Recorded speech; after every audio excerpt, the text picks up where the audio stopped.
¿Qué onda, chavos? Bienvenidos a su clase de Historia de México 1 y el día de hoy vamos a ver lo que tiene relación con de dónde obtenemos los historiadores la información para que se convierta en historia o de dónde nosotros obtenemos los datos para poder estudiarlos y que en el futuro se conviertan en historia. Entonces, acompáñenme a ver esto.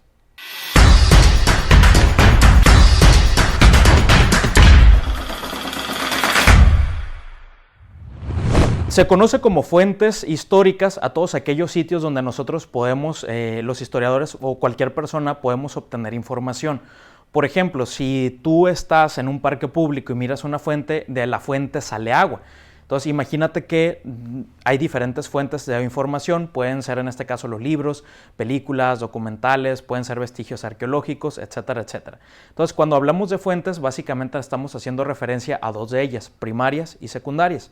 Las fuentes primarias en general se definen como todas aquellas que guardan una relación directa con el contexto o el acontecimiento del cual nosotros estamos hablando o estamos estudiando. Dentro de las fuentes primarias encontramos las directas, que tienen que ver, por ejemplo, con las crónicas que se escribieron en ese momento, con los documentos que firmaron o que escribieron algunos personajes o sujetos individuales de la historia, o incluso, por ejemplo, en la cuestión del México prehispánico, algunos códices. Para las fuentes indirectas, nosotros podemos encontrar los vestigios, que son aquellos no escritos. Piensen, por ejemplo, ustedes en una pirámide. Una pirámide nos da información. Un mural nos da información sobre un sitio o un lugar. Entonces es una fuente primaria porque fue elaborada por el grupo en cuestión, por la comunidad de la cual nosotros estamos haciendo referencia o a la cual estamos estudiando, ¿de acuerdo? Pero básicamente pues no es un documento escrito, sino que es un vestigio, ¿no? También entre las fuentes primarias indirectas entran los utensilios, las armas, las monedas y la vestimenta.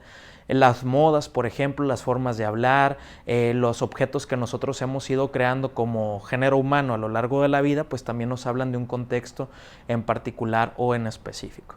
Dentro de las fuentes históricas también existen las secundarias, es decir, son aquellas que no están directamente ligadas o relacionadas al contexto que nosotros estamos estudiando. Por ejemplo, si yo estoy hablando de la independencia, lo primero que voy a hacer es buscar si hay algún documento escrito por Miguel Hidalgo, por algún habitante del pueblo de Dolores, por alguien de Guanajuato, por Ignacio Allende, por Juan Aldama, si hay alguna crónica de algún periódico de la época, si hay alguna, no sé, algún objeto que Hidalgo tuviera, por ejemplo el caso del estandarte, de sus objetos de uso personal, su ropa, sus botas, porque nos pueden dar idea y podemos reconstruir parte de la personalidad de ese sujeto. Ahora bien, las fuentes secundarias son aquellas que ayudan a completar toda esta historia. Por ejemplo, pueden ser periódicos, películas o documentales. Ejemplo, si yo estoy estudiando la independencia, tal vez encuentro un documento de Miguel Hidalgo que él haya firmado. Por ejemplo, la abolición de la esclavitud. Es un documento primario porque él de su puño y letra lo escribió.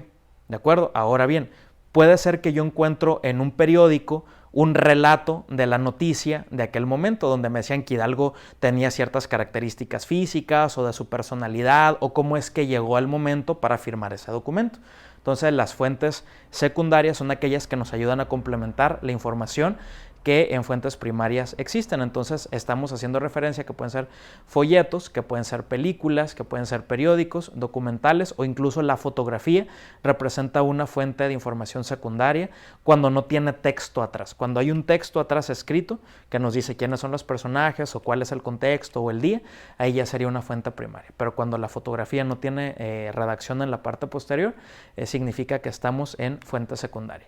La historia tiene un carácter científico en este sentido, es una ciencia tal cual, ¿no? Entonces, por ejemplo, dentro de las ciencias sociales, la historia es científica. ¿Cuáles son los 5 pasos de la metodología histórica? La historia es investigación, porque plantea una hipótesis. La historia nos proporciona una crítica porque nos ayuda a procesar datos. La historia explica porque nos ayuda a organizar información. La historia reconstruye porque nos permite hacer una redacción al final de la investigación.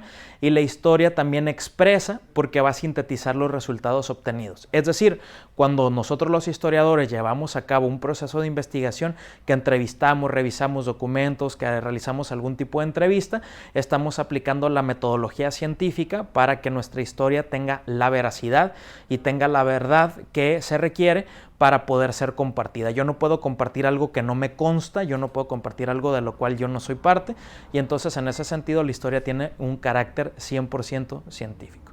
Bueno, pues un saludo para todos los que nos están viendo. Acá pongan sus comentarios debajo de este video y pues nos estamos viendo en la próxima clase. Saludos.